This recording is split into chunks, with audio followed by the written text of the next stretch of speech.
Upstanding. Oh, hold on. Sorry, I had given Timothy Kiprotich an opportunity to raise a point of order, and as a matter of interest, it is directed at both majority and minority leaders. Timothy, go ahead for 2 minutes. Thank you, Honorable Speaker. Honorable Speaker, I will pray for extension of time. Honorable Speaker, I pray for 5 minutes to raise a certain matter, Honorable Speaker, on a certain constitutional matter regarding the reconstitution of committees by this House.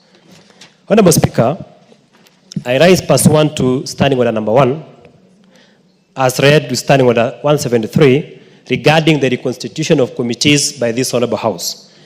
Honorable Speaker, this House consists of members from the majority party, from the minority, but Honorable Speaker, we also have independents, members who are elected on an independent ticket to this Honorable House. Honorable Speaker, independent members of Parliament are elected pursuant to Article 85 and Article 99 of the Constitution of the Republic of Kenya. Honorable Speaker, further, Article 103(e)(2) provides that the office of MP becomes vacant if an independent member joins a political party. Honorable Speaker, further, Standing Order 259(b) establishes the caucus of independent members as a coordination and advocacy platform to safeguard the interests of independent members of this House. Honorable Speaker, cognizant of the fact that independent caucus selected one of their members to sit in the committee of selection in order to protect, defend, and uphold the interests of the independent members of this House. Honorable Speaker, independent members are nominated to committee through the Committee on Selection as per Standing Order 173, which provides that the independent caucus of members of Parliament, which has been formally been recognized by this House, to submit names of their preferred committees.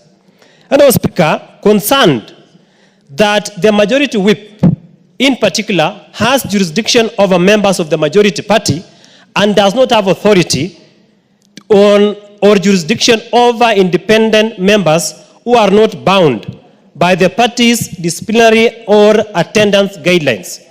Honorable Speaker, acknowledging the importance of fair representation in committee assignments and the autonomy of independent members in the governance of parliamentary business, Honorable Speaker, in your direction issued yesterday, you ruled that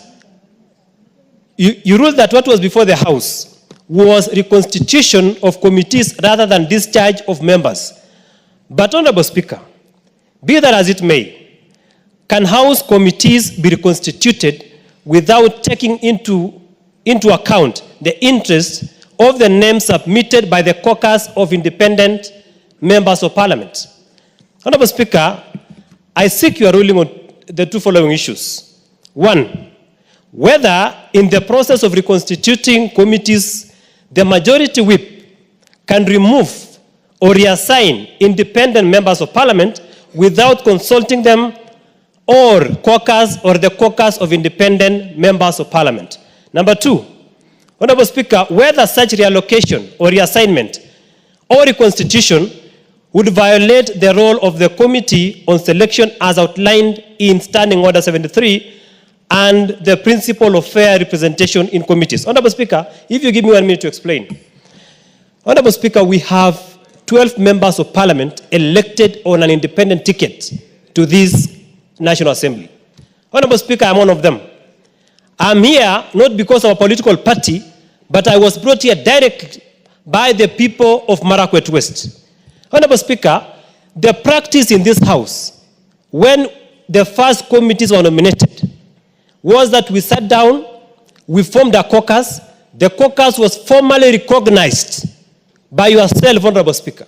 Honorable Speaker, we sat down, we nominated members, our members to serve, to select committees in which they want to serve in. Honorable Speaker, we have one independent member Honorable Karole Ngeleche, who sits in the committee of selection of this house to protect the interest of the independents in this house.